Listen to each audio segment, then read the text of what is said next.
Thanks for watching. Don't forget to like, comment, share and subscribe to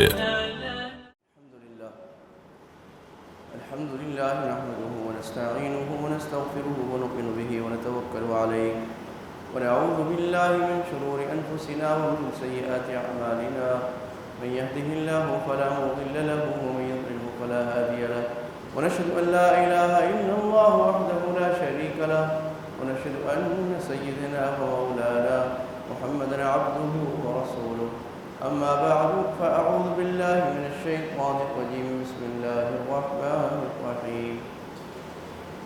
ہم یہاں پہنچے تھے کہ مکہ فتح ہو گیا اور اس پر ہم نے دو جمعے کیے تھے کہ مکہ کیسے فتح ہوا اور اسلام کی کیسی عظیم الشان فتح تھی اور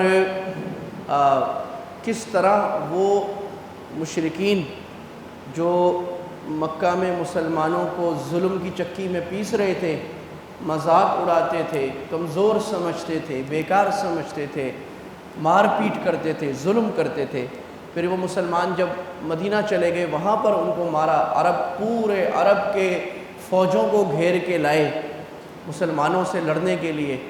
مسلمانوں کے پاس نہ اسلحہ تھا نہ سامان تھا، بس ایمانی طاقت اور اسلام کے احکامات کی قوت تھی. اللہ تعالیٰ نے کفار کو شکست دی. پوری جو الائیڈ آرمیز جس کو آپ کہیں مشترکہ افواج کے خلاف خندق میں، اور اللہ تعالیٰ نے مسلمانوں کو فتح دی. اس کے بعد صلح ہوئی اور اللہ تعالیٰ نے مکہ کو صلحاً فتح کروایا. یعنی نہ تیر چلے نہ تلواریں چلیں، اللہ نے ایسا رعب ڈالا کہ مکہ فتح ہو گیا اور اللہ تعالیٰ نے اہل اسلام کو عظیم خوشخبری دی. اور اللہ کے نبی صلی اللہ علیہ وسلم نے عام معافی کا اعلان فرمایا اور سب کو جنہوں نے بڑے بڑے ظلم کیے تھے اور صحابہ کو مارا تھا، مال لوٹے تھے، آپ نے سب کو معاف کر دیا. چند لوگ ہم نے پڑھے تھے، 12 آدمیوں کا آپ نے نام لیا تھا کہ ان کو جہاں میں نے مار دیا جائے، ان میں سے بھی اکثر کو اللہ کے نبی نے معاف کر دیا تھا. میں نے جو تصویر پیش کی یہ کچھ سمجھ آ رہی ہے کس کے بارے میں؟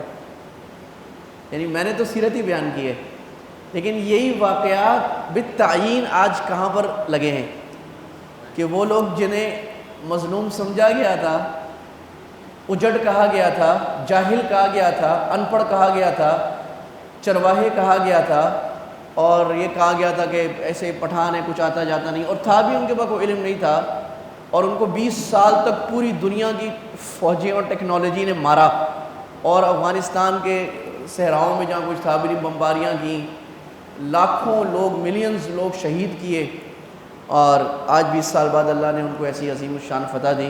اور یہ اللہ کی نصرت ہی ہے، ورنہ درجہ اسباب میں سمجھ میں نہیں آتی کہ الائیڈ آرمیز، دنیا کی بیسٹ ٹیکنالوجیز، دنیا کے اس میں $3 ٹریلین خرچ ہو گئے اس میں، تو یہ اتنا جلدی کیوں ہار گئی؟ اور دنیا ابھی اس پہ مذاکرات کر رہی ہے کہ یہ جو 3 لاکھ کی افغان آرمی تھی جس کو امریکہ نے اور نیٹو نے بہت اکوپ کیا تھا، ان کو ٹرین کیا تھا، ان کو پوری طرح امریکن سولجرز کی طرح بنایا تھا، ان کو بہت مہنگے اکوپمنٹس دیے تھے، ان کو ہمویز دی تھی، بلیک ہاک ہیلی کاپٹرز دیے تھے، ٹینکس دیے تھے، میزائلز دیے تھے.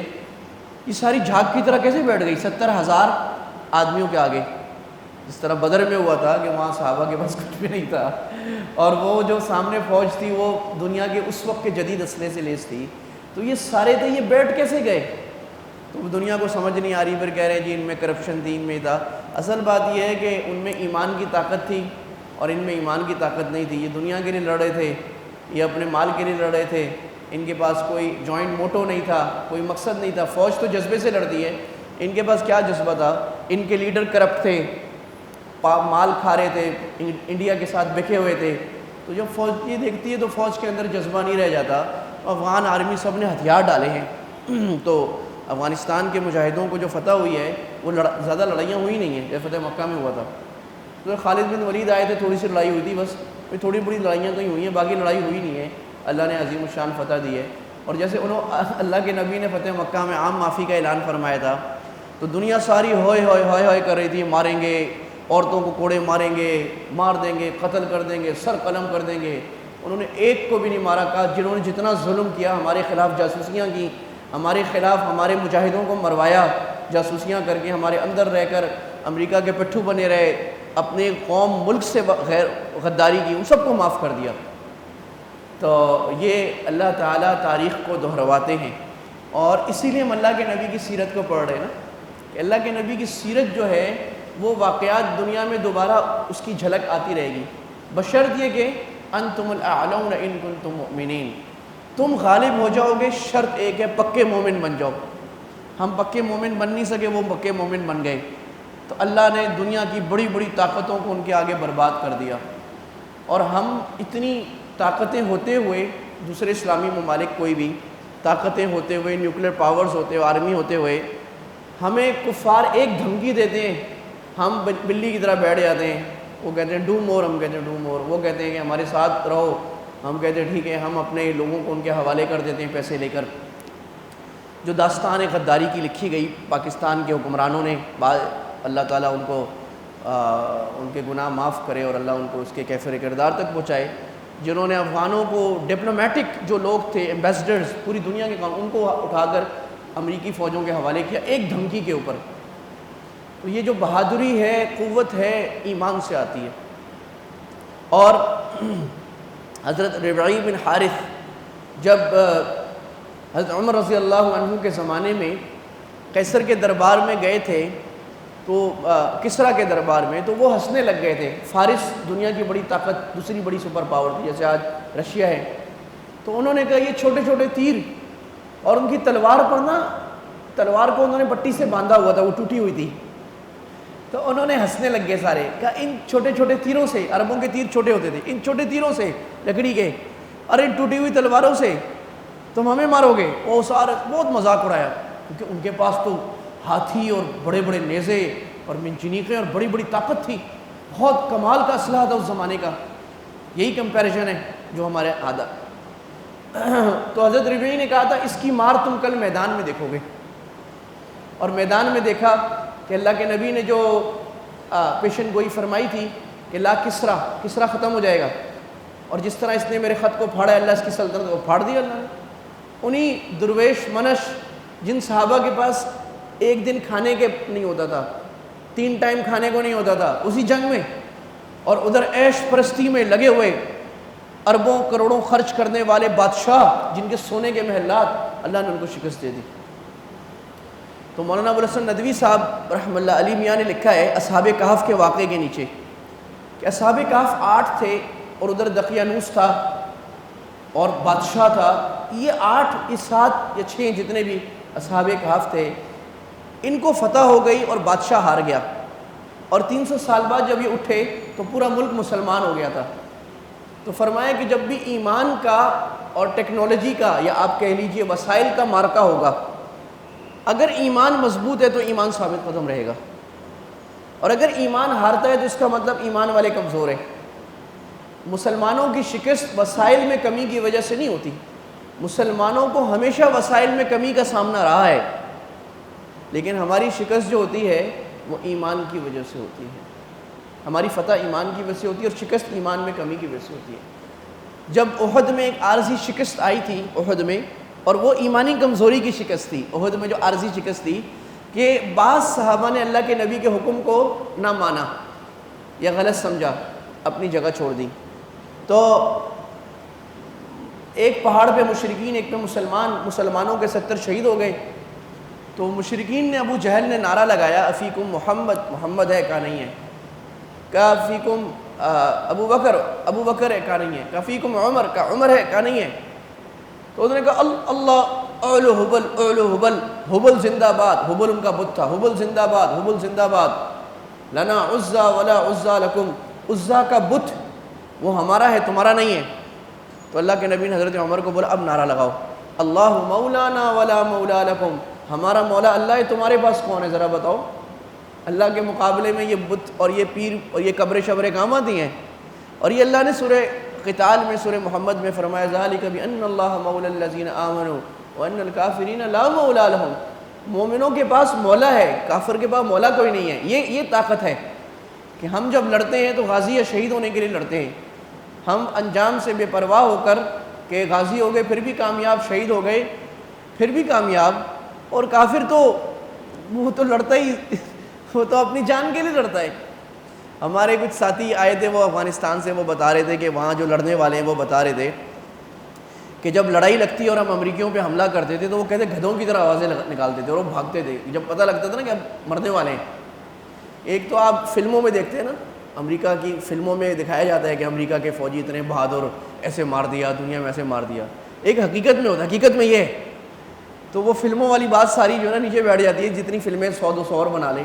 حقیقت میں دنیا یہ دیکھ رہی ہے کہ دم دبا کے بھاگ گئے، 20 سال میں اپنے وسائل خرچ کیے، اپنے لوگ مروائے، پیسہ خرچ کیا ٹریلینز آف ڈالرز، اور جا کر اتنی، یعنی یہ ایسی تاریخ ساز شکست ہے۔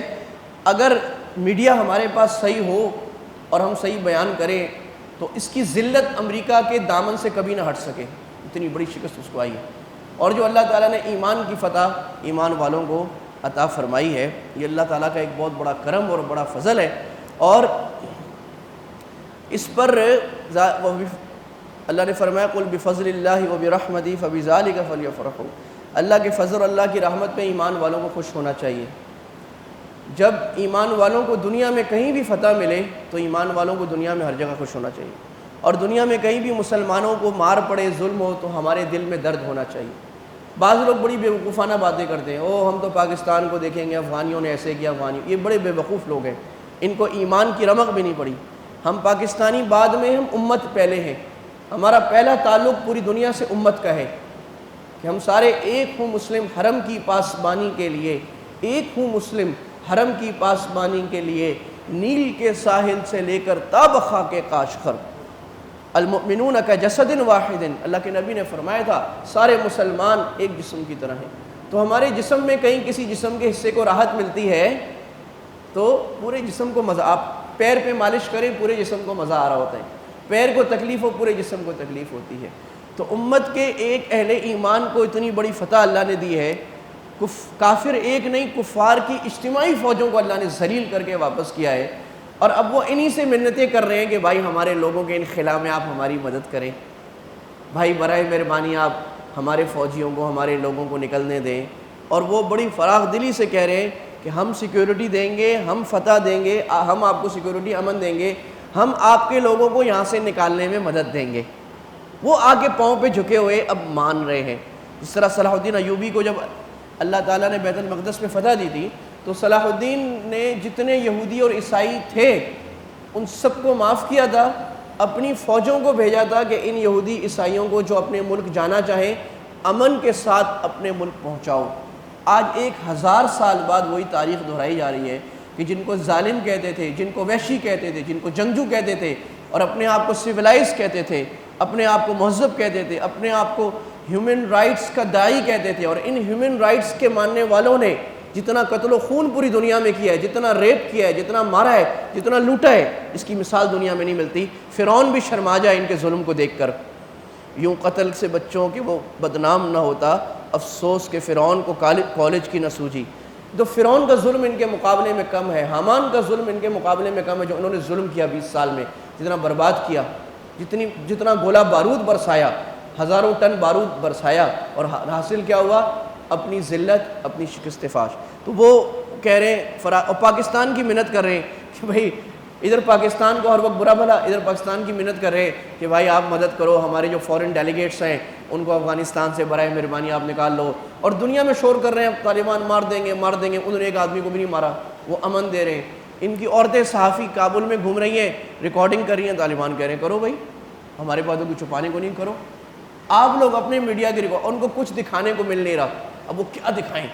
کبھی ایک کو پکڑ لیتے ہیں، کبھی ادھر کو پکڑ لیتے ہیں کہ بھئی اب کیا دکھائیں، کیا ظلم دکھائیں؟ ظلم تو ہے نہیں دکھانے کچھ، عدل ہے، امن ہو رہا ہے، الحمدللہ اللہ نے دکھایا۔ اب آگے اللہ تعالیٰ یہ بھی دعا کرنی چاہیے اللہ توفیق دے کہ آگے کا مرحلہ اور زیادہ مشکل ہے۔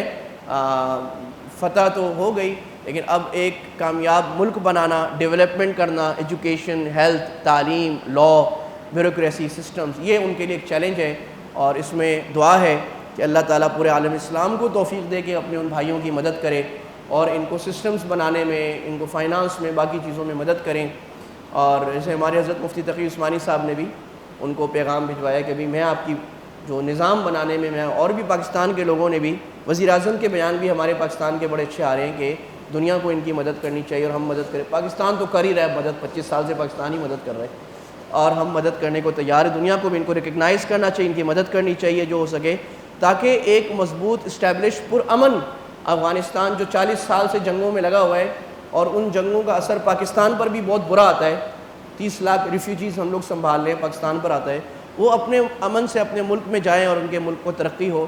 اور ایک مثالی اسلامی حکومت پاکستان کے مفاد میں بہت اہم ہے کہ ادھر پاکستان میں ایک مثالی اسلامی حکومت ہو، اور ادھر افغانستان جو ہمارا سب سے اہم پڑوسی ہے وہاں پر ایک مثالی اسلامی حکومت ایسی ہو جو پاکستان سے دوستی میں رکھتی ہو. اور انڈیا نے اپنی پوری کوششیں کر لی اس 10 سال میں کہ افغانستان کو پاکستان کے خلاف استعمال کیا جائے، اور کیا گیا، بہت زیادہ استعمال کیا. اور وہاں کے جو حکمران تھے وہ پاکستان کے خلاف انڈیا کے پیسے لے کر، جیسے کوئی چابی لگاتے ہیں نا پیچھے سے کھلونے کو، لوگ زہر اگلتے تھے، پاکستان کے خلاف ان کی ایجنسیاں کام کرتی تھیں. الحمدللہ وہ فتنہ بھی ختم ہوا اور ایسی حکومت آئی ہے جو پاکستان سے بھی دوستی رکھتی ہے، اچھے تعلق رکھتی ہے. آج جو موضوع تھا اس پر بات کرتے ہیں. ہم نے بات یہ کی تھی کہ فتح مکہ ہو گئی، اور فتح مکہ کے بعد اللہ کے نبی صلی اللہ علیہ وسلم نے کیا کام کیا. تو فتح مکہ کے بعد عرب میں جو بڑے بڑے بت تھے ان کو آپ نے توڑنے کا حکم دیا، اور ان بتوں کا تذکرہ قرآن مجید میں بھی اللہ نے فرمایا ہے. اور اللہ نے فرمایا کہ مشرکین اپنے ایک دوسرے کو کہتے تھے کہ لا تذرن ودا ولا سواعا ولا یغوث ویعوق ونسرا. یہ جو 5 بت ہیں، ود، سواع، یغوث، یعوق، نصر، یہ 5 عرب کے بڑے بت تھے. جیسے بڑے ٹیمپلز ہوتے ہیں نا کسی بھی ملک میں، یعنی کہ چھوٹے گردوارے ہوتے ہیں، چھوٹے مندر، ایک بڑے مندر ہوتے ہیں جس کی بہت بڑی، تو یہ بڑے بڑے مندر، بڑے بڑے بت تھے جو پورا عرب کے مشرک ان کی عبادت کرتے، ان کی طرف سفر کرتے، وہاں پر میلے لگتے سال میں جیسے عرس لگتے ہیں، اور ان کے آگے نظر و نیاز کرتے، ان کے اوپر دودھ ڈالتے، ان پر وہاں پیسے مجاوروں کو دیتے. تو اب چونکہ 2 بڑی پاورز تھیں صلح حدیبیہ کے وقت مکہ عرب میں، ایک مسلمان، ایک مشرکین مکہ یعنی قریش، اور یہ لکھ کر ڈاکومنٹڈ ہو چکا تھا کہ عرب میں 2 طاقتیں ہیں. فتح مکہ کے ساتھ عرب میں ایک ہی طاقت رہ گئی، اور وہ مدینہ کی ریاست.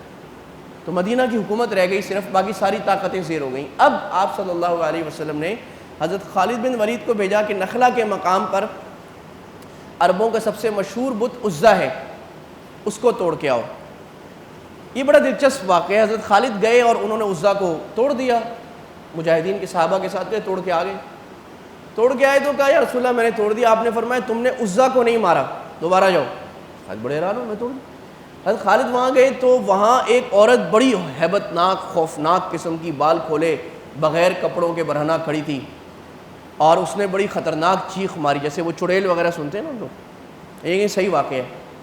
تو حضرت خالد نے اس کو قتل کر دیا. جب آئے تو اللہ کے نبی نے فرمایا تم نے عزا کو ابھی قتل کیا ہے.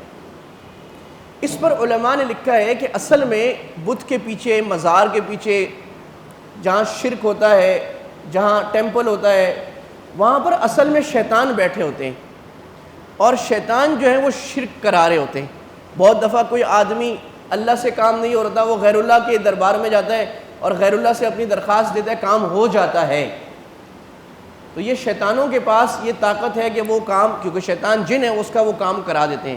جب کام ہو جاتا ہے تو وہ ہوکو پھیرتا ہے پورے ملک میں، او جی میں فلاں بت خانے پہ گیا تھا، فلاں دربار پہ گیا تھا، میرا تو کام ہو گیا، 10 سال سے بچہ نہیں ہو رہا تھا، بچہ ہو گیا، میری کھیتیاں ہری ہو گئیں، یا میرا تو کاروبار اچھا ہو گیا. آپ بھی جاؤ فلاں دربار پر اور وہاں کے نظر و نیاز دو، پیسے دو، وہاں سجدہ کرو اور وہاں کا طواف کرو، آپ کا بھی کام ہو جائے گا. یہ بت، یہ جو شیطان کام کرا رہے تھے. اور بعض دفعہ ان بتوں کے اندر سے آواز آتی ہے، ہاں بچہ تمہارا کام ہو گیا، جاؤ. جو آواز آ گئی جی حضرت صاحب تو بول بھی پڑے آج. تو وہ یہ آواز دے رہے ہوتے ہیں کہ وہی کام ہو گیا، اور وہ جن کا کام نہیں ہوتا وہ کسی کو بتاتے نہیں ہیں. وہ جو 100 میں سے 1 کا کام ہو جاتا ہے وہ سب کو بتاتا ہے کہ حضرت بڑے پہنچے ہوئے سرکار ہیں. دوسرا واقعہ سواع کا تھا. آپ نے حضرت عمرو بن عاص رضی اللہ عنہ کو بھیجا کہ سواع جو دوسرا بڑا بت تھا اس کو توڑے. وہ گئے تو وہاں کے مجاور نے کہا کہ تم اس کو نہیں توڑ سکتے، یہ تو توڑو گے تو تم پر آفت برس جائے گی. تو حضرت عمر نے بسم اللہ اللہ اکبر پڑھ کے اس کو توڑ دیا.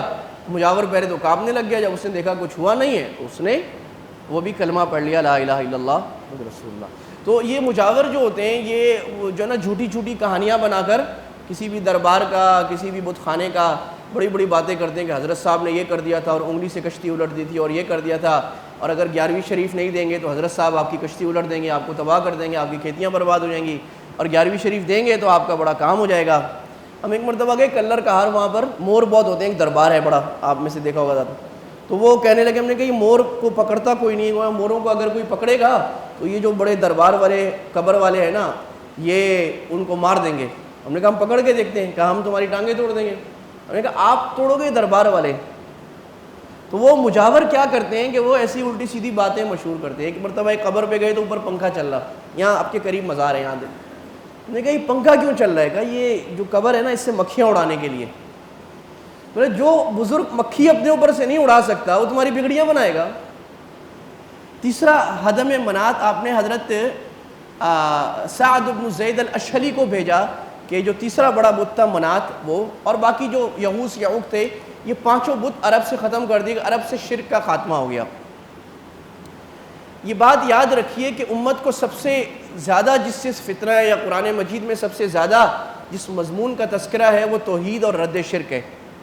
خاص طور پہ جو مکی آیات ہیں اس میں سارا جو رد ہے وہ شرک کا ہے، اور مشرکین اور مسلمانوں کا جو بڑا جھگڑا تھا وہ شرک کا تھا۔ یہ بات نہیں ہے کہ مشرکین ایتھیسٹ تھے، وہ خدا کو مانتے تھے، وہ ابراہیم علیہ السلام کے دین پر تھے۔ یہ بات بھی نہیں ہے کہ مشرکین خدا کی عبادت نہیں کرتے تھے، وہ خدا کی عبادت بھی کرتے تھے اور وہ اللہ کو بڑا بھی مانتے تھے۔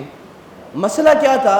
وہ یہ کہتے تھے کہ اللہ تو ہے، اللہ نے اپنے نیچے یہ چھوٹے چھوٹے ایجنٹ بنائے ہیں، یہ ایجنٹ جو ہے یہ کال سینٹر ہیں، ہم ان کو کال کریں گے یہ اللہ کو کال ملائیں گے، ڈائریکٹ لائننگ نہیں ہو رہی۔ تو وہ کیا کہتے تھے؟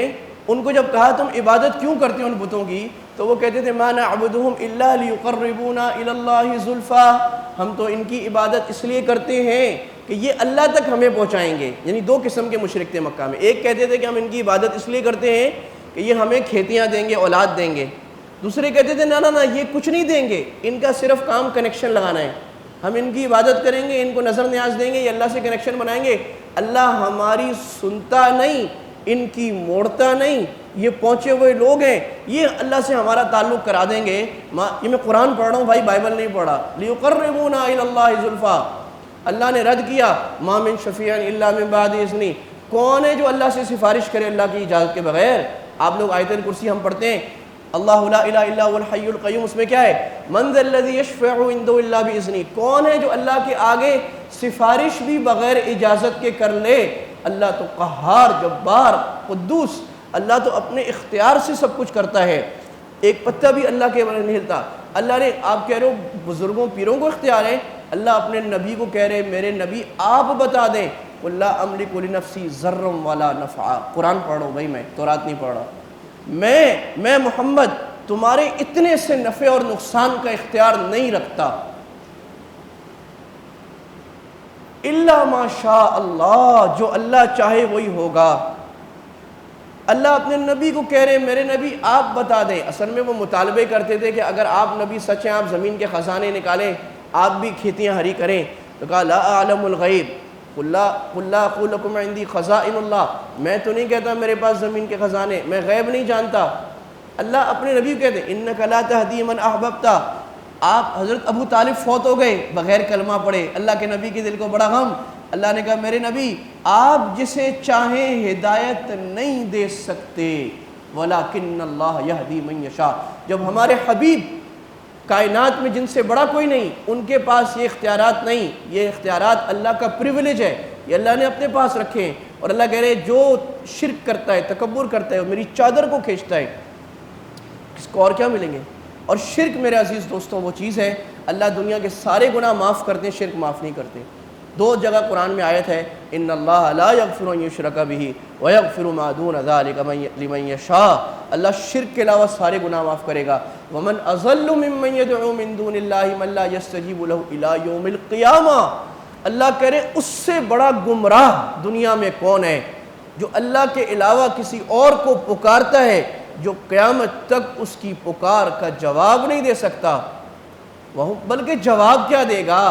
یہ جن درباروں پر جن بتوں کو پکارتے ہیں جن قبروں کو اللہ کے علاوہ، اللہ فرما رہے ہیں وَهُمْ عَنْ دُعَائِهِمْ غَافِلُونَ، وہ ان کی پکار سے غافل ہیں، وہ تو سن بھی نہیں رہے کیا بول رہا ہے۔